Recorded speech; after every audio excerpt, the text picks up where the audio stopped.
Assalamualaikum warahmatullahi wabarakatuh. Alhamdulillahirrabbilalamin. Wassalatu wassalamu ala asyrofil anbiya'i wal mursalin wa ala alihi washabihi ajmain, amma ba'du.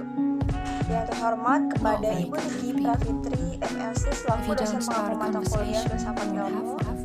Kami di sini dari kelompok 2 yang beranggotakan saya sendiri, yaitu Nurrizky Putri Ismaya, dan dua teman saya yang lain, yaitu Irada Asyifanur Hikmat dan Syarifatul Fikra, akan memaparkan tentang logika dan teori kebenaran. Yang pertama, pengertian kebenaran.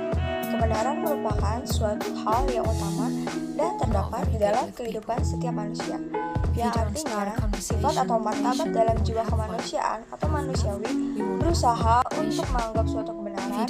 Kebenaran adalah hal yang atau ada sesungguhnya.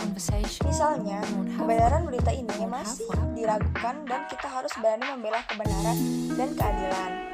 Kebenaran yang diajarkan oleh agama yaitu kejujuran hati, kelurusan hati. Berbicara tentang kebenaran yang bersifat ilmiah tidak dapat terlepas dari fungsi serta makna ilmu itu sendiri yang sejauh ini sudah dimanfaatkan oleh manusia.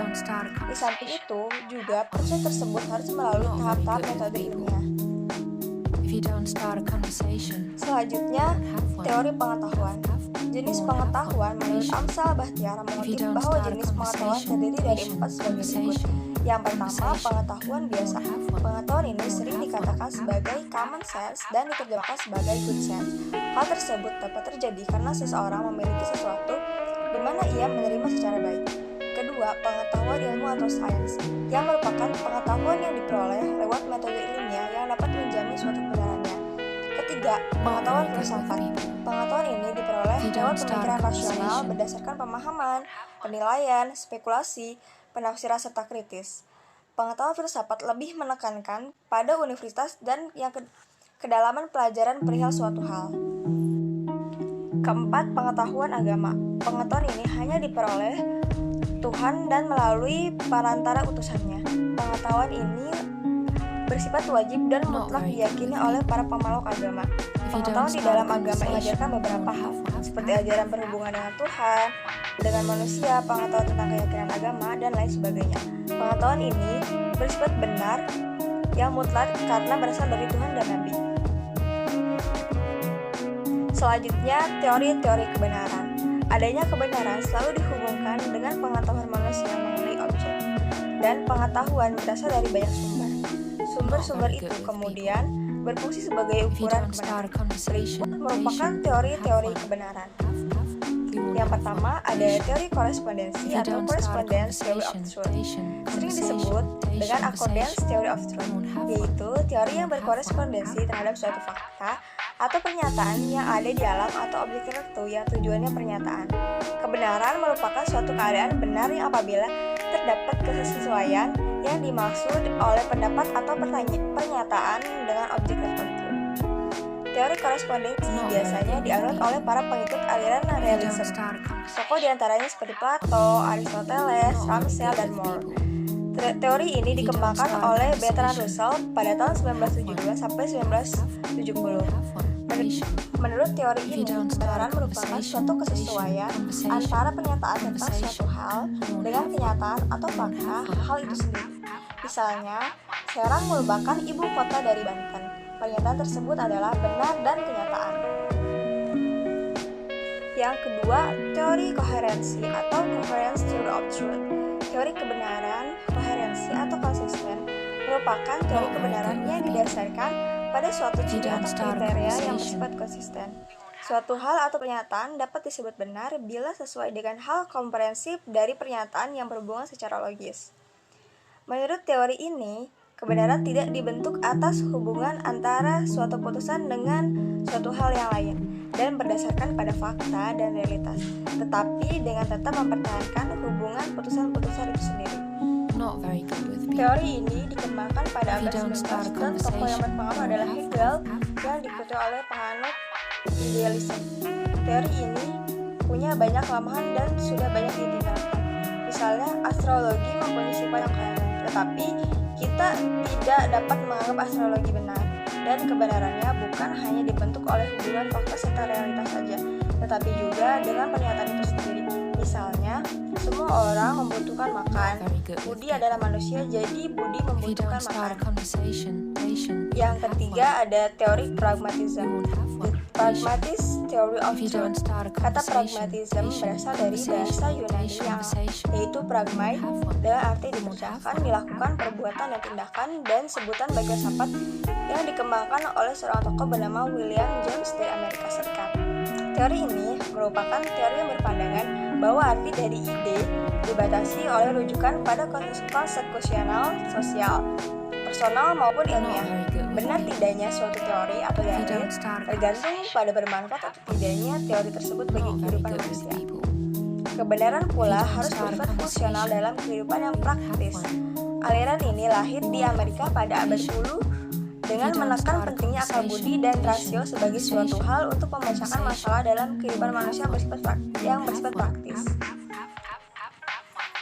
Tokoh pada teori ini ada Charles Sanders Peirce tahun 1834 sampai 1914, William James tahun 1842 sampai 1910, dan George Dewey tahun 1859 sampai 1952. Contoh dari teori pragmatisme itu misalnya pernyataan tentang wujud Allah, dan di dalam Al-Quran pada surat Al-Baqarah dijelaskan tentang wujud Allah dengan pernyataan yang praktis. Selanjutnya teori performatif. Teori ini berasal dari tokoh bernama John Lang Shaw Austin pada tahun 1911 sampai 1960 dan dianut oleh filsuf seperti Peter Strawson dan Frank Ramsey. Teori ini menjelaskan suatu hal yang dianggap benar jika bersifat atau dapat menciptakan kerealistisan. Jadi, pernyataan yang benar bukanlah suatu hal yang disebut tercipta realitas sebagaimana diungkapkan dengan pernyataan itu sendiri. Teori ini juga disebut dengan tindah bahasa karena mengaitkan kebenaran suatu tindakan yang dihubungkan dengan pernyataan tertentu. Misalnya, saya bersumpah akan menaikkan gaji semua karyawan. Hal tersebut seakan-akan menjadi janji dan bisa saja terjebak di dalamnya. Pernyataan tersebut seolah-olah menjadi realitas, padahal apa yang dinyatakan belum dapat dibuktikan. Yang terakhir, agama sebagai teori kebenaran. Manusia adalah makhluk yang suka dengan kebenaran. Salah satu cara untuk mencari kebenaran adalah dengan menganut dan menemukan suatu kebenaran dalam agama. Agama dapat menjadi jawaban atas segala persoalan baik tentang manusia, Allah, maupun tentang Tuhan, dan kebenaran juga bersumber dari Tuhan. Manusia mempertanyakan dan mendapat suatu kebenaran dari kitab suci. Sumber-sumber pengetahuan. 1. Rasionalisme. Untuk aliran nasionalisme menyatakan bahwa suatu akal merupakan dasar dari kepastian pengetahuan, walaupun sebenarnya akar-akar dari pemikirannya sudah ditemukan dalam pemikiran yang filosofi klasik, yaitu Plato dan Aristoteles. Menurut kaum rasionalisme, sumber pengetahuan manusia didasarkan pada innate idea yang dibawa oleh manusia sejak ia lahir. Ide tersebut dibagi menjadi 3, yaitu pertama cogitans atau pemikiran, kedua Allah atau Deus.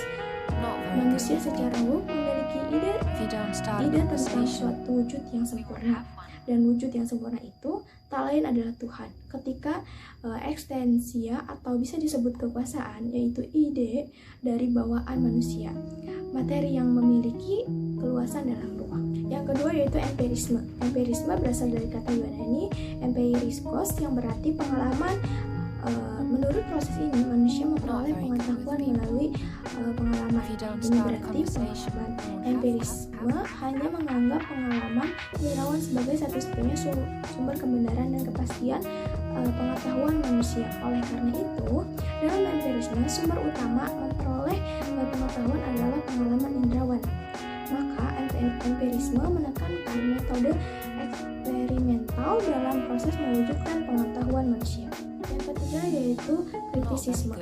Ketika ada pertarungan filsafat antara rasionalisme dan empirisme atas dasar pengetahuan manusia, Kant masih mengakui bahwa akal dapat mencapai kebenaran, maka ia menetapkan syarat-syarat untuk mencapai kebenaran rasional. Itulah sebabnya aliran filsafatnya sering disebut filsafat kritis. Namun apa yang dapat dicapai manusia hanyalah fenomena atau fenomena yang terlihat. Mereka hanyalah sintesis elemen material eksternal dan bentuk ruang waktu a priori dalam struktur pemikiran manusia. Yang keempat yaitu adalah intuisisme. Intuisisme adalah produk epistemologi filosofis barat yang dikuasai oleh Henry Bergson. Menurut Bergson, intuisi adalah produk pemahaman evolusioner tinggi. Intuisi menyatakan sifat eksternal dari pengetahuan simbolik pada dasarnya bersifat analitis, komprehensif, dan absolut tanpa bantuan representasi simbolis. Oleh karena itu, intuisi adalah sugesti langsung dan segera. Pengertian logika secara etimologis dan terminologis. Logika berasal dari bahasa Latin, logos yang berarti perkataan. Istilah logos secara etimologis berasal dari kata sifat, yaitu logika, pikiran atau kata. Kata matik dalam bahasa Arab berasal dari kata kerja nataka yang berarti berkata atau berucap, sehingga semua ini menunjukkan bahwa bukan hanya ilmu tetapi juga seni. Dengan kata lain, logika bukan hanya soal pengetahuan tetapi juga soal kemampuan atau keterampilan. Maka kesimpulan yang valid ini sejalan dengan pertimbangan yang berasal dari akal dan runtut, sehingga dapat ditelusuri kembali yang juga benar. Sejarah perkembangan pemikiran tentang logika. Yang pertama yaitu abad Yunani kuno. Yang pertama ada Zeno. Istilah logika disebut dalam sejarah bahwa Zeno dari Citium sebagai peletak batu pertamanya. Persoalan yang diusung oleh mereka adalah masalah identitas dan perlawanan asas dalam realitas. Hal ini terungkap dalam pikiran dialektis Parmenides. Zeno dari aliran Stoicisme membagi ajarannya ke dalam 3 bagian. Yang pertama, fisika yang dilukiskan sebagai leding dan pohon-pohonnya. Kedua, logika sebagai pagarnya. Ketiga, etika sebagai buahnya. Pikiran dialektis Parmenides tertuang dalam ajarannya, yang ada, dan yang tidak ada. Masalah identitas dituangkan dalam konsepnya bahwa yang ada itu ada dan yang tidak ada itu tidak ada. Masalah perlawanan asas dalam realitas dituangkan dalam konsep yang ada tidak mungkin menjadi tidak dan sebaliknya. Yang kedua yaitu Gorgias, menjadikan pikiran secara eksplisit sebagai fokus pemikiran atau objek material. Ia mengatakan manusia tidak memiliki pengetahuan apa-apa yang dituangkan dalam 3 konsep, yaitu seandainya manusia memiliki pengetahuan, ia tidak tahu bahwa ia punya pengetahuan. Seandainya manusia memiliki pengetahuan dan tahu, pengetahuan itu tak terpahami. Seandainya manusia memiliki pengetahuan, tahu, dan dipahami, tapi tidak bisa dikatakan. Konsep Gorgias mempersoalkan masalah hubungan pikiran dan bahasa, penggunaan bahasa dalam kegiatan pemikiran, sehingga pertanyaannya adalah ungkapan mengatakan setepatnya apa yang ditangkap oleh pikiran. Yang ketiga yaitu Thales. Thales sebagai filsuf Yunani pertama yang meninggalkan dongeng, tahayul, dan sebagainya, memecahkan rahasia alam semesta. Yang paling terkenal adalah penalarannya, yaitu Thales mengatakan bahwa prinsip atau asas utama alam semesta ini adalah air. Saat itu juga Thales telah mengenalkan logika induktif. Selanjutnya yaitu Socrates, Plato, dan Aristoteles. Socrates menggunakan metode ironi dan maetika tekne yang secara de facto mengembangkan metode induktif. Oleh Plato, metode Socrates dibuat lebih ulum sehingga menjadi teori idea. Idea adalah prototipa, sedangkan benda-benda duniawi adalah ektipa. Gagasan Plato memberikan dasar pada perkembangan logika, yaitu berhubungan dengan ideogenesis, masalah penggunaan bahasa dalam pikiran. Akan tetapi, logika sebagai ilmu baru terwujud berkat karya Aristoteles, yaitu To Organon. Karya Aristoteles hingga kini masih diikuti polanya, yaitu tentang idea, keputusan, dan proses pemikiran. Pendapat Aristoteles, alam semesta tidaklah dikendalikan oleh serba kebetulan, oleh keinginan atau kehendak dewa yang terduga, melainkan tingkah laku alam semesta itu tunduk pada hukum-hukum rasional. Kepercayaan ini menurut Aristoteles diperlukan bagi manusia untuk mempertanyakan setiap aspek dunia alamiah secara sistematis, dan kita harus memanfaatkan pengamatan empiris dan alasan-alasan yang logis sebelum mengambil keputusan. Socrates adalah yang mengajar Plato, dan Plato yang pada gilirannya juga mengajar Aristoteles. Peninggalan pemikiran Sokrates yang paling penting ada pada cara dia berfilsafat dengan mengejar satu definisi absolut atas satu permasalahan melalui satu dialektika. Pengajaran pengetahuan hakiki melalui penalaran dialektik menjadi pembuka jalan bagi para filsuf. Perubahan fokus filsafat dari yang memikirkan alam menjadi manusia juga dikatakan sebagai jasa dari Sokrates.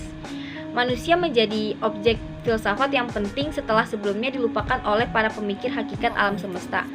Pemikiran tentang manusia ini menjadi landasan bagi perkembangan filsafat etika dan epistemologis di kemudian hari. Kebanyakan teori logika yang kita kenal berasal dari pemikiran Aristoteles dan logika model ini merupakan logika Aristoteles. Dialah yang mengenalkan logika sebagai ilmu.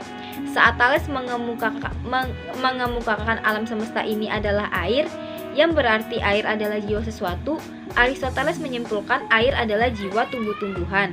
Karena tanpa air tumbuhan tidak akan hidup.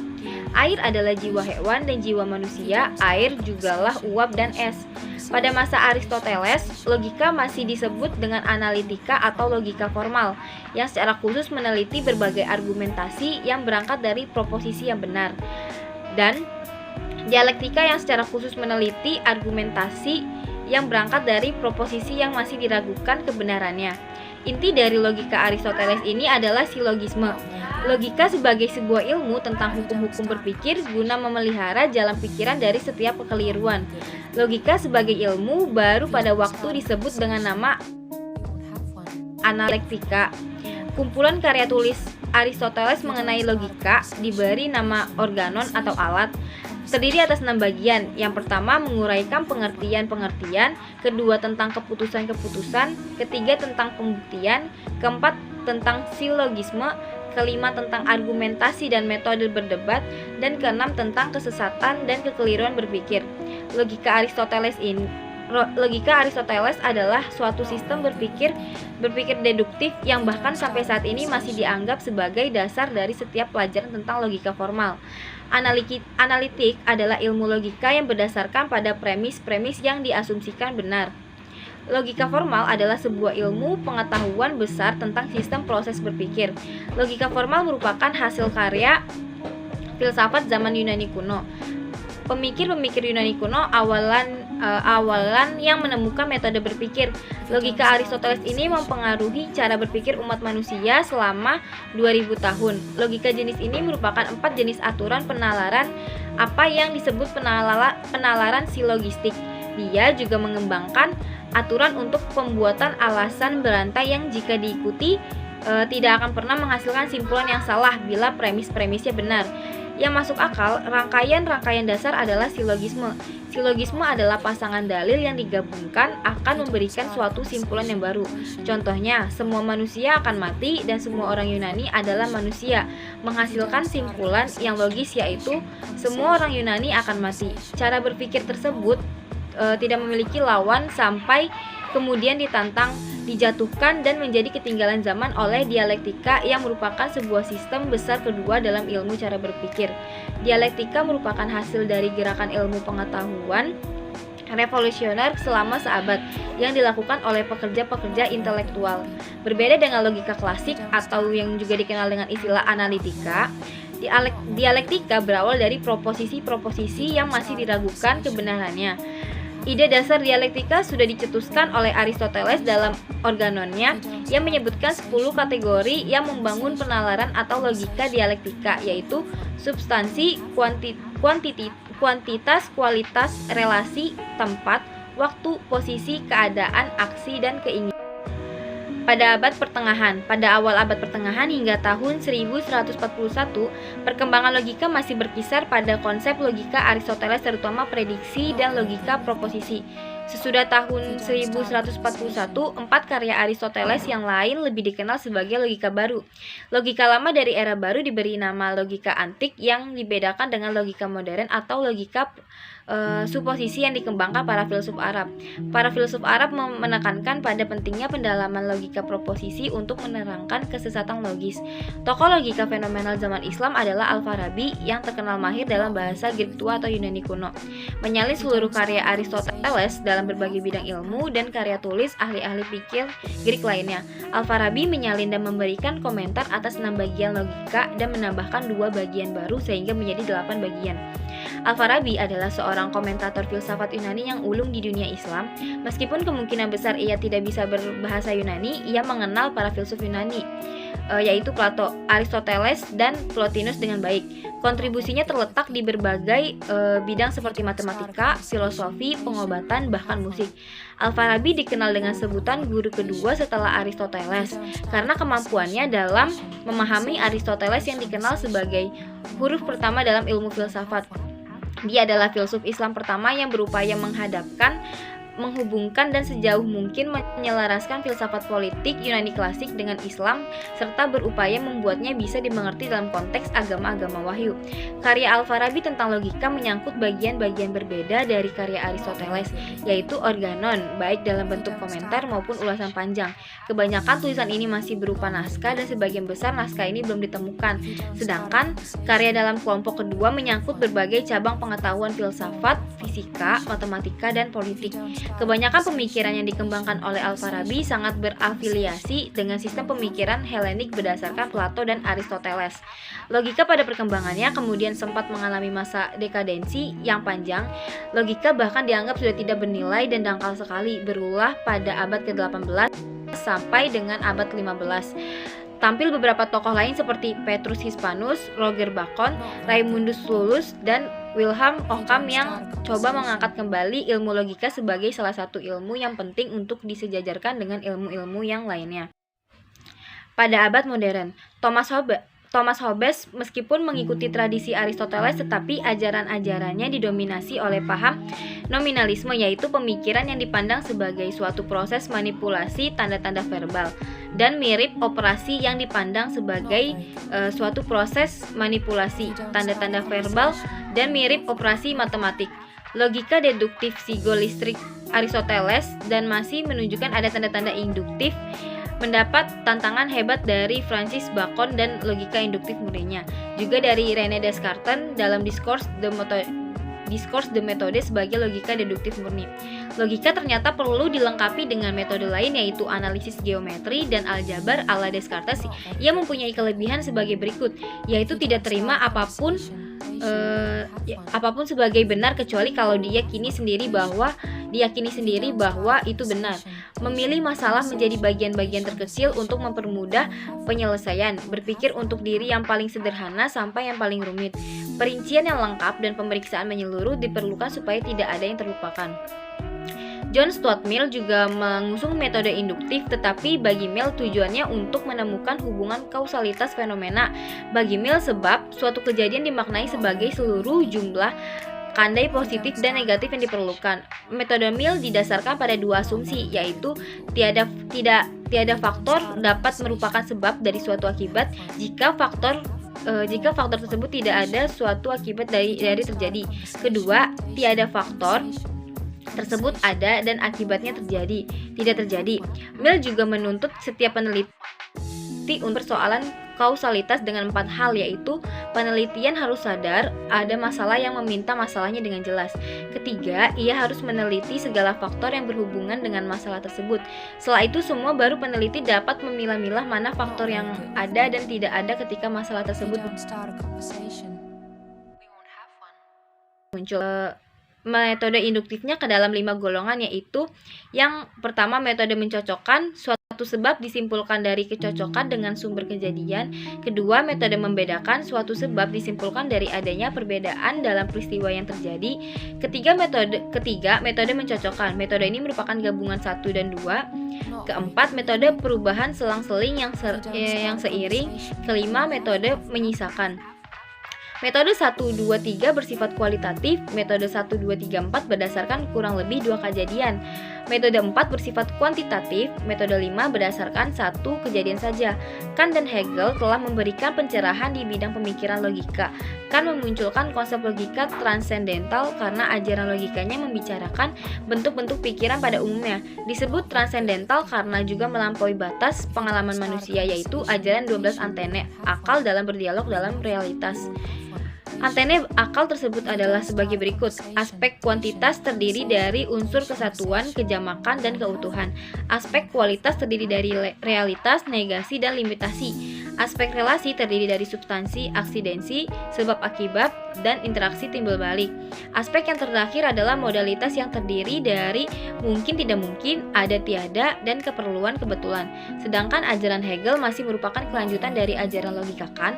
Ia mengatakan bahwa pengalaman untuk dapat diketahui haruslah sesuai dengan struktur pikiran, sehingga menurut Hegel tertib pikiran identik dengan tertib realitas. Pendapat Hegel ini terpatri dalam ajaran dialektikanya, yaitu tesis, antitesis, sintetik.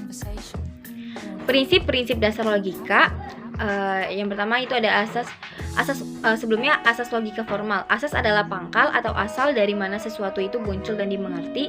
Maka asas pemikiran adalah pengetahuan di mana pengetahuan lain muncul dan dimengerti. Kapasitas asas ini bagi kelurusan berpikir adalah mutlak, dan salah benarnya suatu pemikiran tergantung terlaksana atau tidaknya asas-asas ini. Ia adalah dasar daripada pengetahuan dan ilmu. Asas pemikiran ini dapat dibedakan menjadi 3. Yang pertama ada asas identitas. Asas identitas merupakan dasar dari semua pemikiran dan bahkan pemikiran yang lain. Prinsip ini mengatakan bahwa sesuatu itu adalah dia sendiri, bukan lainnya. Jika kita mengakui bahwa sesuatu itu Z, maka ia adalah Z dan bukan A, B, atau C. Bila dijadikan rumus maka akan berbunyi, bila proposisi itu benar maka benar. Yang kedua ada asas kontradiksi. Prinsip ini mengatakan bahwa pengingkaran sesuatu tidak mungkin sama dengan pengakuannya. Jika kita mengakui bahwa sesuatu itu bukan A, maka tidak mungkin pada saat itu ia adalah A. Sebab realitas hanya satu sebagaimana disebut oleh asas identitas. Dua kenyataan yang kontradiktoris tidak mungkin bersama-sama secara simultan. Jika dirumuskan maka akan berbunyi tidak ada proposisi yang sekaligus benar dan salah. Yang ketiga yaitu asas penolakan. Kemungkinan ketiga, asas ini mengatakan bahwa antara pengakuan dan pengingkaran kebenarannya terletak pada salah satunya. Pengakuan dan pengingkaran merupakan pertentangan mutlak, karena itu tidak mungkin mereka keduanya benar dan juga tidak mungkin kedua-duanya salah. Jika kita rumuskan akan berbunyi suatu proposisi selalu dalam keadaan benar atau salah. Ada 3 hukum dasar logika formal, yaitu pertama dan terpenting adalah hukum identitas. Hukum tersebut dapat disebutkan dengan berbagai cara, seperti sesuatu adalah selalu sama atau identik dengan dirinya. Dalam aljabar itu sama A sama dengan A. Jika sesuatu adalah selalu dan dalam semua kondisi sama atau identik dengan dirinya, maka ia tidak dapat tidak sama atau berbeda dari dirinya.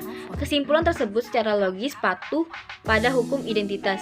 Jika A selalu sama dengan A, maka ia tidak pernah sama dengan non-A. Kedua, hukum kontradiksi. Hukum kontradiksi menyatakan bahwa A adalah bukan non-A. Itu tidak lebih dari sebuah rumusan negatif dari pernyataan positif yang dituntut oleh hukum pertama logika formal, yaitu hukum identitas. Jika A adalah A, maka menurut pemikiran formal A tidak dapat menjadi non-A. Jadi hukum kedua dari logika formal, yakni hukum kontradiksi, membentuk tambahan esensial pada hukum pertama. Contohnya adalah manusia tidak dapat menjadi bukan manusia. Ketiga hukum tiada jalan tengah. Hukum tersebut segala sesuatu hanya memiliki salah satu karakteristik tertentu. Jika A sama dengan A, maka ia tidak dapat sama dengan non-A. A tidak dapat menjadi bagian dari dua kelas yang bertentangan pada waktu yang bersamaan. Dimanapun dua hal yang berlawanan tersebut akan saling bertentangan. Keduanya tidak dapat dikatakan benar atau salah. A adalah bukan B dan bukanlah A. Hukum yang ketiga tersebut adalah sebuah kombinasi dari dua hukum pertama dan berkembang secara logis. Ketiga hukum tersebut mencakup sebagian dasar-dasar logika formal.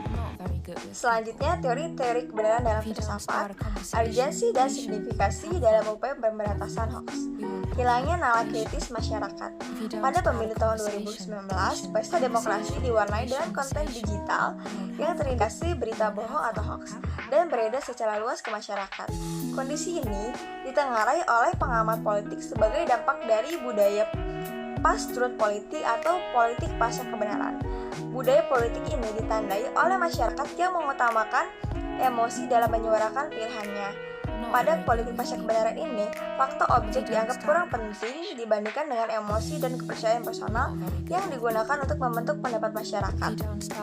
Munculnya gejala ini tidak dapat dihindarkan karena perkembangan kemajuan teknologi dan informasi global, serta muncul situs-situs yang tidak memiliki kualifikasi untuk penyedia berita, dengan ciri berita yang ditayangkan berisi klaim kebenaran dan tidak ada ruang terbuka untuk berdialog. Perspektif kebenaran pada filsafat seperti yang sudah dibahas sebelumnya, politik pasca kebenaran mempunyai arah yang bertentangan menggunakan konvensi filsafat. Di satu sisi, budaya politik pasca kebenaran lebih mengutamakan terbentuknya opini publik menggunakan mengeksploitasi sisi emotif dan keyakinan personal warga bahwa mencapai sasaran politik tanpa mengindahkan kebenaran faktual. Sementara pada sisi lain, filsafat semenjak era Yunani antik selalu menekankan buat mencari dan merumuskan kebenaran menjadi orientasi arah kehidupan manusia. Kendali demikian, kebenaran pada filsafat Nietzsche pernah mewujud pada perihal tunggal. Kebenaran selalu mewujud pada aneka macam bentuk tergantung dalam perspektif yang digunakan. Sekian pemaparan materi mengenai logika dan teori kebenaran dari kelompok 2. Mohon maaf bila ada kesalahan kata ataupun perbuatan. Saya mewakili kelompok 2 mengucapkan terima kasih. Wassalamualaikum warahmatullahi wabarakatuh.